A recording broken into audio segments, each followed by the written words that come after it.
Art is something that captures the mind and takes it on a journey. For each person, that journey might be different, but it is an adventure nonetheless. Through the centuries, art has changed drastically, but the Renaissance, 1420 to 1600, was one of its biggest turning points. This was a period of time in Europe that followed the Dark Ages, which was a time that not much is known about the history, people, traditions, or art. The Renaissance was an awakening, an infusing of color into the human culture. It was a time of new ideas, when art erupted from its hiding place and bloomed fully. It was a time when people looked forward to the future and enjoyed exploring every possibility under the sun. R. A. Giuseppe describes the Renaissance. To the scholars and thinkers of the day, it was primarily a time of revival of classical learning and wisdom after a long period of cultural decline and stagnation. Picture yourself as a youth in the Renaissance period in Italy. You walk through the streets, searching for an unknown inspiration. As you walk, you feel the sun warming your face and a slight breeze whipping your hair. You smell the fresh flowers and hear the animals complaining at the market. The loud clang of the blacksmith's hammer echoes through the streets, and as you walk past the artist's studio, the soft voice of the master catches your attention and you peek through the window. You watch as he gently instructs his young student. You catch the faint smell of the tempera paint and see the vibrant colors the student blends into the parchment. Oh, how you wish that could be you. You've heard of some of the great masters. Perhaps someday you'll meet them. Leonardo da Vinci, Michelangelo, Donatello, and Raphael were some of the most influential figures of the Renaissance period.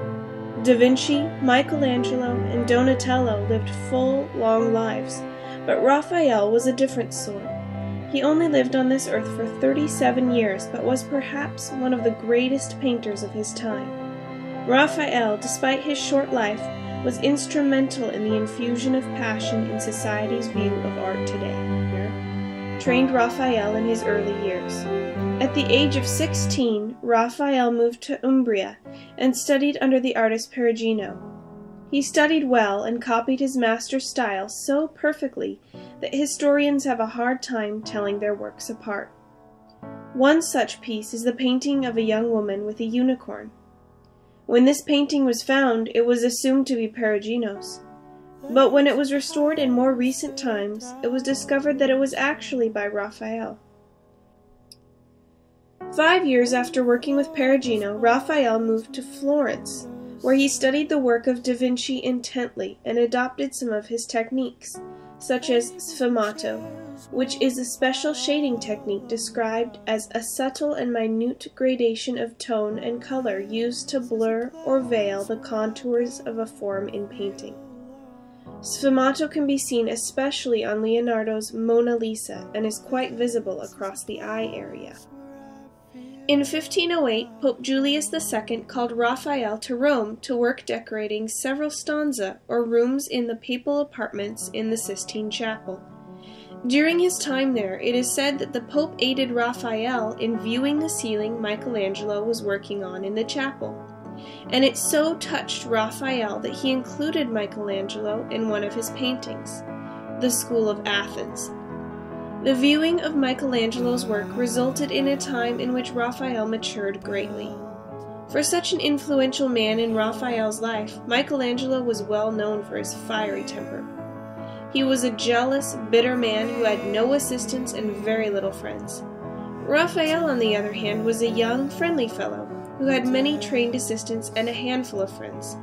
He willingly painted for the Pope.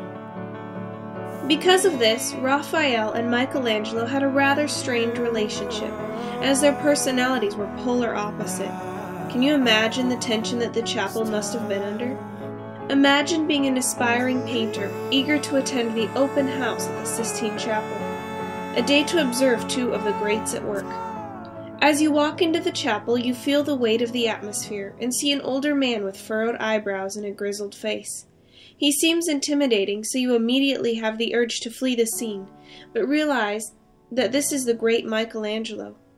Instead of running, you nod politely in his direction and admire his work. It is truly astounding. You hope that one day, when you are as old as Michelangelo, you can accomplish half of what he has. You prepare to move on when your eye is caught by a young man standing in the corner. His hands are covered with paint of different shades, and his brown hair reaches to his shoulders. His boyish features and the way he greets his supporters give him an awkward sort of aura, but you can't help but smile. This must be Raphael. You walk towards him with a smile on your face and introduce yourself. He personally takes you to study his paintings, and you are completely flabbergasted by the beauty and delicacy of the figures depicted. How can a man as young as this rival the intricate work of Michelangelo? You gain a new respect for the master standing before you, and hope that someday you can be like him. And if this is what comes from a rivalry between two masters, then may the rivalry continue.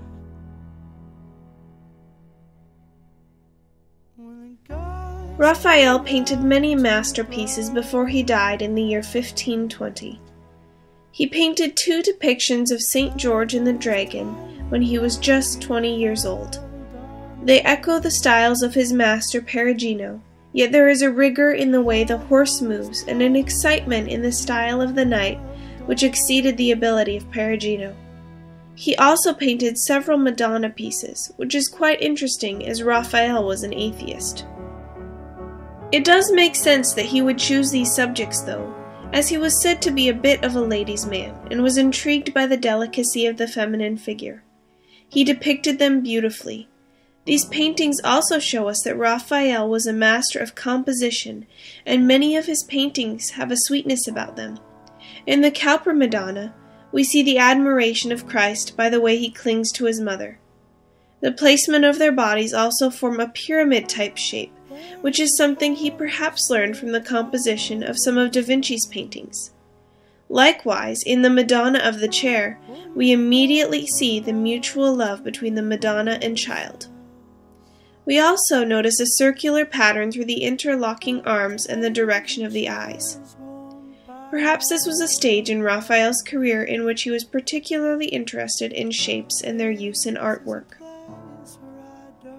What is known as Raphael's greatest work is the School of Athens. It was painted in 1510 and was located in the Pope's library called Stanza della Senatura. Marilyn Stockstad says about the painting, "Here the painter seems to summarize the ideals of the Renaissance papacy in his grand conception of harmoniously arranged forms in rational space, as well as in the calm dignity of its figures." Raphael depicted many famous figures in this painting. The 2 figures which are placed at the vanishing point, which is the place where all the structural lines of the painting meet, are Plato and Aristotle. Michelangelo is depicted, as well as a portrait of Raphael himself. Other famous figures depicted are Pythagoras, Diogenes, and Socrates. Marcia Hall describes a scene. The building opens to reveal its interior aspect. Raised on 4 great marble steps, some of the philosophers are practicing their discipline above, others below on the principal plane of the foreground. Thus, the figures are displayed better and with a more distinct ordering of views and distance in the different levels of the site. Beginning then with the principal plane, Pythagoras is seen sitting, surrounded by his disciples, writing his philosophy based on the harmonic proportions of music. Next to him, on the far side, a youth leans and looks at him. All the scenes in this painting depict a deeper meaning of knowledge, as the Renaissance was a new dawn for intelligence. People were intrigued by mathematics, music, art, and literature. In a way, this painting is the Renaissance. Raphael captured the essence of this period of time in elegant, sweeping features, beautiful color, and composition that draws the eye in. When looking at this painting, I see a capturing array of colors, and my eye is drawn to the focal point of the painting, Plato and Aristotle. Raphael ingeniously placed 3 receding arches that correspond with the actual architectural arch surrounding the painting. To me, this painting is a beautiful depiction of history, its influences, and perhaps what is to come in the future, a better understanding of our world. Raphael was named architect of the new St. Peter's in 1514, and although most of his designs were destroyed after Michelangelo's designs were accepted, he was the most respected architect in Rome for a short period of time. In 1520, Raphael became sick. No one is sure what the cause was, but for 15 days he lay in bed. He was able to finish his will and tie up a few loose ends, and he died on his 37th birthday on April the 6th, and was buried in the Pantheon Cathedral. His funeral procession was attended by many people, young and old, rich and poor. The inscription on his casket reads, "Here lies that famous Raphael by whom nature feared to be conquered while he lived, and when he was dying, feared herself to die."